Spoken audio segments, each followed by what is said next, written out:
chỉ bây ule ở theo phải là lệ không ấy nó vàng nhé lệ viên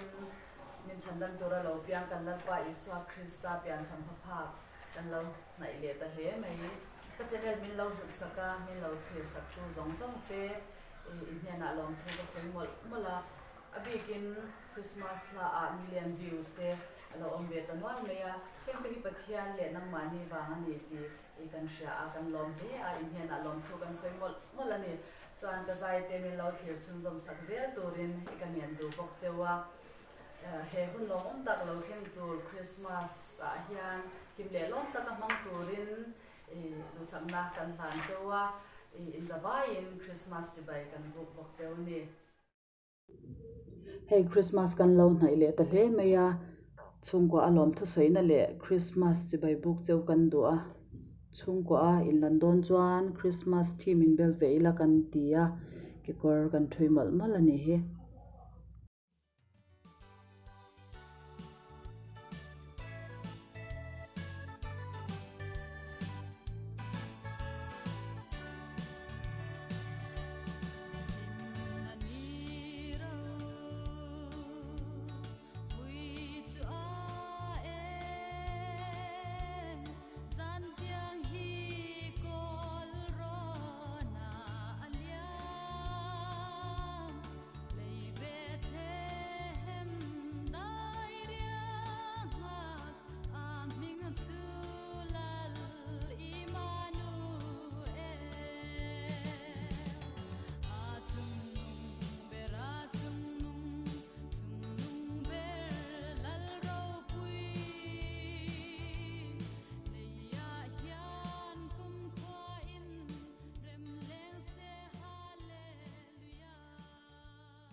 Pati mo, cái chip beta kan le ne hemi ho ang chi ni. Cái chip beta kan le ni ta.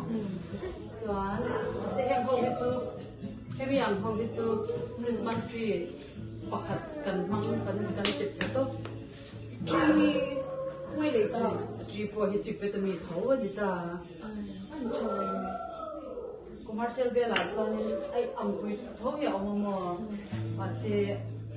ato chip beta tom beran ti wang khanin tom na bera khanin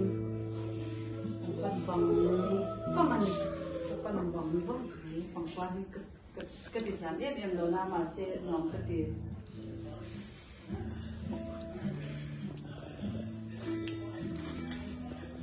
anh đặt mẹ lem thì can Đó là tục.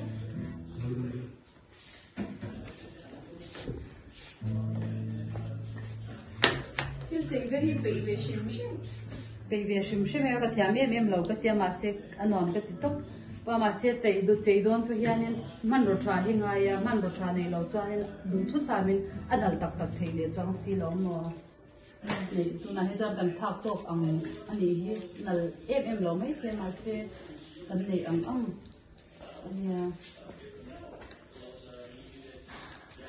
Rin ai sum sen hi ha tak nu to mo Christmas tree a chei na bang jang nen han rin ai kun mu ka sen chu san chu em kim la le chok vek ngai ka ni wangin le la ma na kum chanin ma kuma chanin khem tiam le belin mo ti khan ati the ta kumin hi chu chan tir ni wang hian na lem ti khan na lem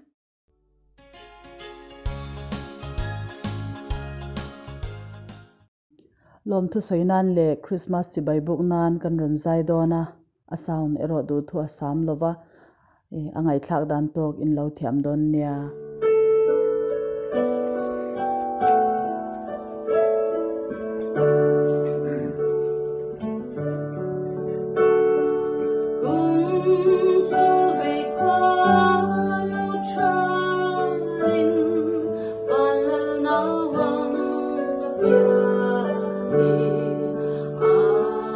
Hãy subscribe